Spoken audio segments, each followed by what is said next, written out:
Fala galera, beleza?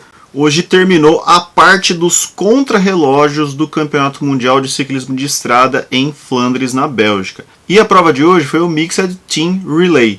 Você tinha 3 homens saindo ali, eles iam revezando, e depois, na hora que eles passavam a linha de chegada, saíam as 3 mulheres, e aí o tempo dos 2 grupos se juntava, e quem venceu foi a Alemanha.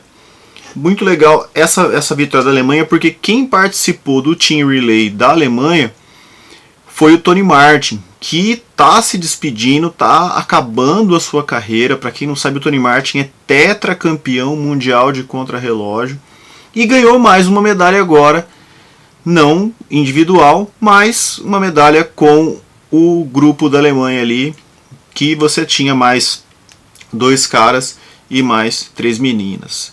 E é uma vitória muito legal para o Tony Martin e também para essa nova forma de contrarrelógio que está se estabelecendo aí, que é uma prova bem legal.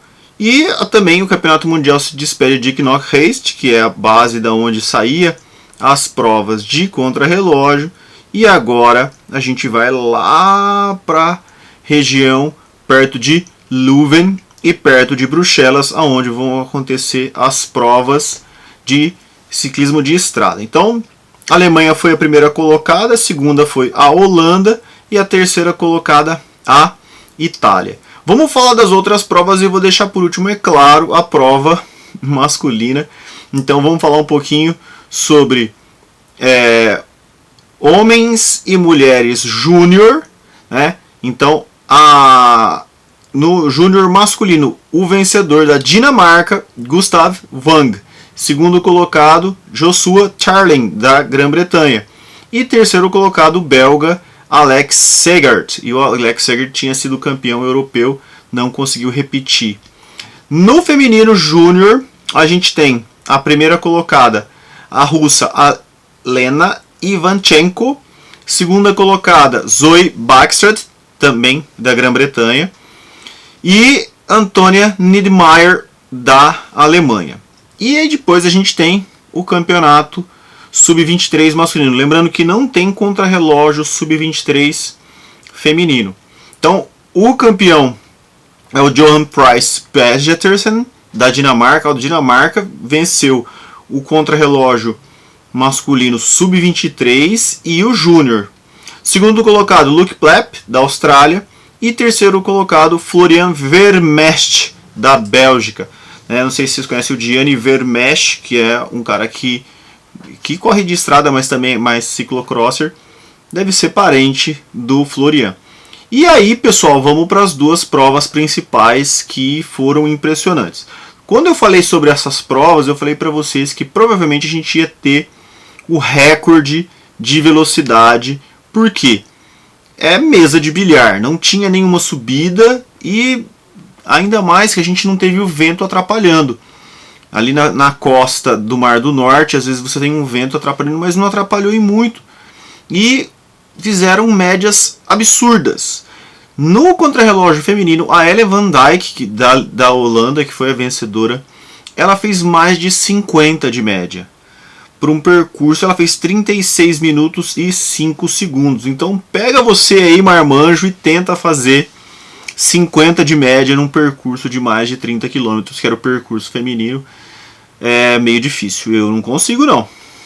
Nunca consegui na minha vida, na verdade, fazer isso. Segunda colocada, a suíça Marlen Hausser. E a terceira colocada, Annemiek van Vleuten. Então a gente tem essas 3 aí, né, com uma diferença muito pequena entre elas, 10 segundos para Marlen Hausser da Ellen van Dijk, que já tinha sido campeão mundial de contrarrelógio em 2013, e a Annemiek 24 segundos. Aí as outras estão um pouquinho mais lá para trás. E a prova que abriu o Campeonato Mundial, para quem assistiu, assisti ao vivo, entrei e fiquei grudado lá. As outras também eu acompanhei, mas a prova do contrarrelógio masculino eu assisti quase que inteira ao vivo, todos os caras. E claro que foi para o final. Mas eram 43,3 quilômetros. Largava ali da praia, literalmente, em Knock-Heist. E o que me chamou a atenção de cara, uma multidão ensandecida, absurda, muita gente. Os belgas adoram ciclismo, eu que já fui para lá vi como a paixão dos caras por ciclismo é tão absurda. E muita gente torcendo para os dois belgas, o Remco Evenepoel e o Wout van Aert.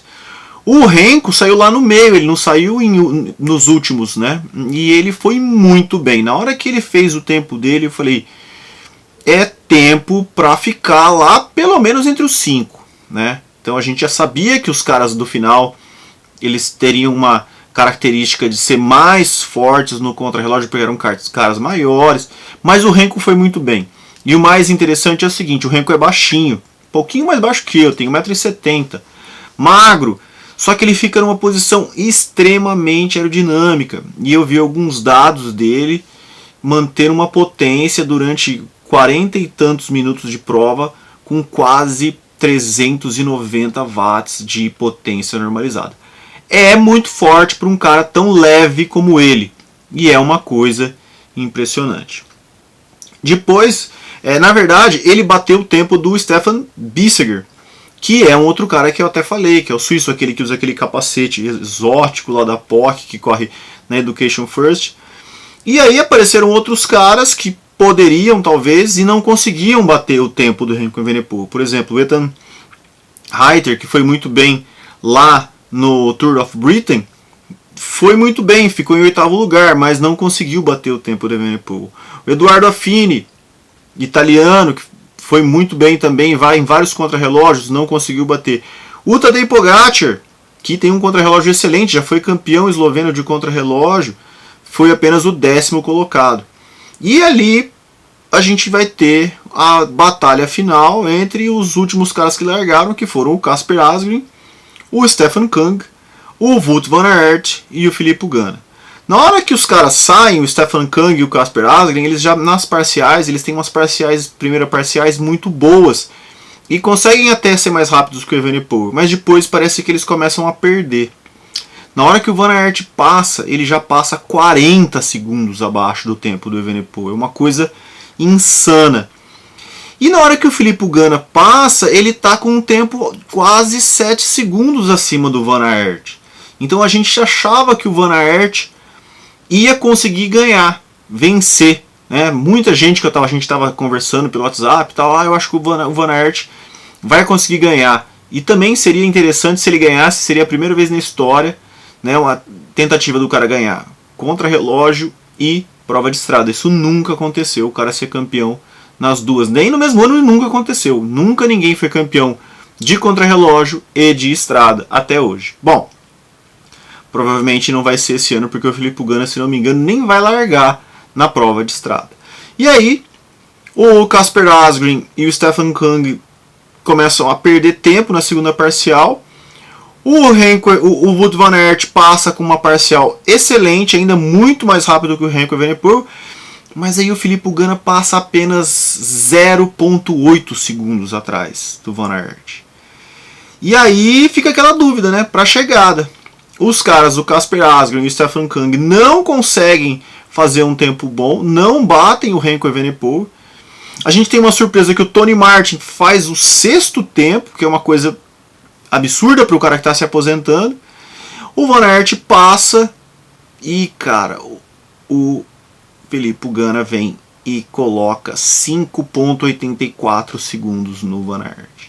O Van Aert é o primeiro cara a ir lá a cumprimentar o Filippo Ganna. E o Filippo Ganna, na minha opinião, a semana passada, quando ele perdeu o campeonato europeu, ele não estava bem. Depois eu vi uma entrevista dele ele falando assim, eu não estava bem, eu fiz um mini training camp em altitude para ver se melhorava a minha condição.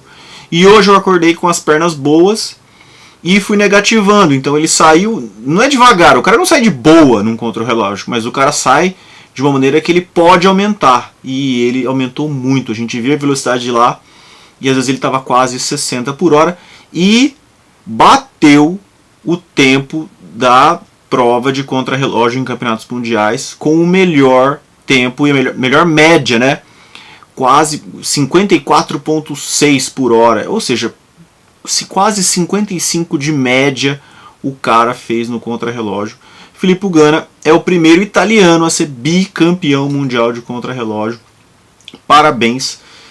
E alguns detalhes interessantes, ele correu com a sua Pinarello, né, a Pinarello Bolide, com freios normais, sem freio a disco, numa posição absurdamente aero, com pneus tubeless e rodas Princeton. Eu já falei a respeito aqui quando eu falei das bikes do Tour de France.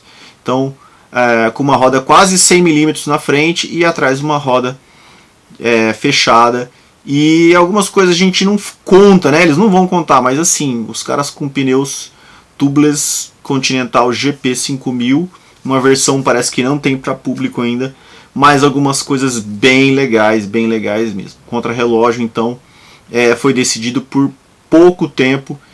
E é isso aí, galera. Então agora a gente vai para as provas de estrada e eu vou fazer um vídeo depois falando tudo sobre as provas de estrada para vocês, podem ficar tranquilos. Beleza, galera? Até, abraço!